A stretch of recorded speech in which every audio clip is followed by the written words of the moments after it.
ದಿನ ಮನೆ ಹತ್ರ ಬರಬೇಡಿ ಎನ್ನುವವರ ಮಧ್ಯೆ ಶಿವಣ್ಣ ತಾನೇ ಬೇರೆ ಎಂದು ತೋರಿಸಿಕೊಟ್ರು. ಇತ್ತೀಚಿನ ದಿನಗಳಲ್ಲಿ ಸ್ಯಾಂಡಲ್ವುಡ್ ನಟರನ್ನ ನನ್ನ ಹುಟ್ಟುಹಬ್ಬ ದಿನ ಮನೆ ಹತ್ರ ಬರಬೇಡಿ ಎನ್ನುವವರೇ ಹೆಚ್ಚಾಗುತ್ತಿದ್ದಾರೆ.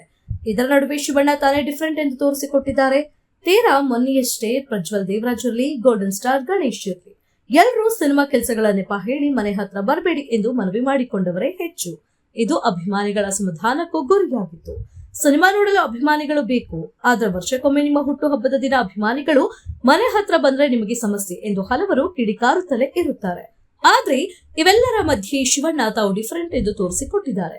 ಜುಲೈ 12ರಂದು ಶಿವಣ್ಣ ಬರ್ತ್ಡೇ ಇದೆ. ಇದು ದೊಡ್ಡ ಮನೆ ದೊಡ್ಡ ಮಗನ 64ನೇ ಜನ್ಮದಿನ. ಪ್ರತಿ ವರ್ಷದಂತೆ ದೊಡ್ಡ ಮನೆ ಅಭಿಮಾನಿಗಳು ಅವರನ್ನ ನೋಡಲು ಕಾಯ್ತಿರ್ತಾರೆ. ಹೀಗಾಗಿ ವಾರಕ್ಕೆ ಮುಂಚೆ ಸೋಷಿಯಲ್ ಮೀಡಿಯಾದಲ್ಲಿ ವಿಡಿಯೋವೊಂದನ್ನ ಹಂಚಿಕೊಂಡಿರುವ ಶಿವಣ್ಣ, ಆವತ್ತು ಮನೆ ಹತ್ರ ಬನ್ನಿ ಸಿಗೋಣ, ಆದ್ರೆ ಬರುವಾಗ ಯಾರು ಕೇಕ್ ಹಾರ ತೆಗೆದುಕೊಂಡು ಬರಬೇಡಿ, ನಿಮ್ಮೆಲ್ಲರ ಪರವಾಗಿ ನಾನೇ ಒಂದು ಕೇಕ್ ಕಟ್ ಮಾಡ್ತೇನೆ ಎಂದಿದ್ದಾರೆ. ಶಿವಣ್ಣನ ಪ್ರೀತಿಯ ಆಹ್ವಾನಕ್ಕೆ ಅಭಿಮಾನಿಗಳು ಮೆಚ್ಚುಗೆ ವ್ಯಕ್ತಪಡಿಸಿದ್ದಾರೆ. ಹಾಯ್, ಎಲ್ಲರಿಗೂ ನಮಸ್ಕಾರ. ಜುಲೈ 2ನೇ ತಾರೀಕು ಹುಟ್ಟುಹಬ್ಬ ನಿಮ್ಮೆಲ್ಲರಿಗೂ ಗೊತ್ತೇ ಇದೆ.